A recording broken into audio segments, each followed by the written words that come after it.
অবশেষে বাংলার বুকে গুরুকুল তৈরি হয়েছে। গুরুকুল শিক্ষায় শিক্ষিত হচ্ছে আমাদের সন্তানরা। যেখানে আপনারা দেখতে পাচ্ছেন ছোট ছোট আমাদের বাংলার সন্তান, তারা গীতা পাঠ করছে, বেদ মন্ত্র পাঠ করছে। ওই দিক যে আচরণ, যোগ ব্যায়াম থেকে শুরু করে যোগাসন থেকে শুরু করে সমস্ত সেই সনাতন ধর্মের সংস্কৃতি যে গুরুকুল আমরা হারিয়ে ফেলেছিলাম, সেই গুরুকুলও আবার বাংলার বুকে শুরু হয়েছে।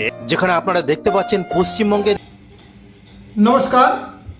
সনাতন ধর্ম রক্ষার জন্য আমরা যে গুরুকুল করার জন্য বা গুরুকুলের দাবিতে কেন্দ্র সরকারের কাছে আমরা সাধু সন্তরা আন্দোলন করছি, সেই ক্ষেত্রে এই ভিডিওটা দেখলে হয়তো আপনাদের মনে অনেকটা আনন্দ লাগবে এবং বুক গর্বেতে ভরে যাবে।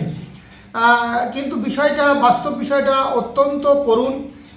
যে কটি গুরুকুল আছে সেগুলি পর্যাপ্ত পরিকাঠামোর অভাবে, ছাত্র সংখ্যা কম এবং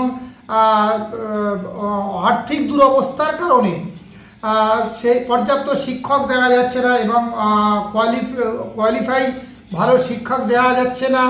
সেই ক্ষেত্রে দেখা যাচ্ছে যে কেন্দ্রীয় সরকারের কাছে থেকে পর্যাপ্ত অনুদান না পেলে এই গুরুকুলগুলো চালানো অত্যন্ত অসম্ভব হয়ে যাবে এবং শিক্ষার মান আস্তে আস্তে আরও নেমে যাবে। এবং সেটা তো একটা দিকে বড় কথা। আর দ্বিতীয় কথা মরুভূমি, একটা থর মরুভূমিতে একটা গাছ লাগিয়ে যদি মরুভূমিটাকে আপনি সুন্দরবন করতে চান, সেটা কখনোই সম্ভব নয়। সনাতন ধর্ম রক্ষা করতে গেলে গুরুকুল তো অবশ্যই দরকার, সেটা আধুনিক গুরুকুল হতে হবে এবং আধুনিক শিক্ষা ব্যবস্থা, উচ্চ আধুনিক শিক্ষা ব্যবস্থা সেখানে করতে হবে। তার সাথে বেদ উপনিষদ তো অবশ্যই, শাস্ত্রীয় ব্যাখ্যা, শাস্ত্রীয় ভাবনা, বিবেক বিবেচনা, বোধ, সামাজিক বিচার ব্যবস্থা তার মধ্যে রাখতে হবে। এবং এটা করতে গেলে অনেক টাকার দরকার, প্রচুর টাকার দরকার। না হলে পর্যাপ্ত পরিকাঠামো না থাকলে স্বাভাবিক কারণে কোনো ছেলের বাবা মারা ভর্তি করতে চাইবে না।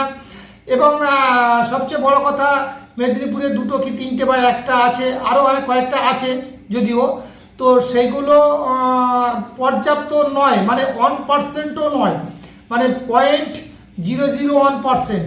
এটা দিয়ে একটা বৃহৎ সনাতন ধর্মের মানুষকে রক্ষা করা সম্ভব নয় কখনো। এইভাবে যদি ওটা যারা করেছে তাদেরকে আমি অসংখ্য ধন্যবাদ জানাই, তারা নিজের খরচে করার চেষ্টা করছে। তো সুতরাং এর সঙ্গে সঙ্গে আমরা প্রতিটি গ্রামে গুরুকুল তৈরি করার জন্য আন্দোলন করছি। কেন্দ্রীয় সরকারের কাছে আমরা দাবি করেছি, আন্দোলন করছি এবং আপনারাও এই আন্দোলনে সামিল হন। আপনারা যতক্ষণ না চেয়ে আদায় করবেন কোনো সরকারের কাছ থেকে আপনারা কিছু পাবেন না, আমাদের সনাতন ধর্ম দিনের পর দিন ক্ষতিগ্রস্ত হবে।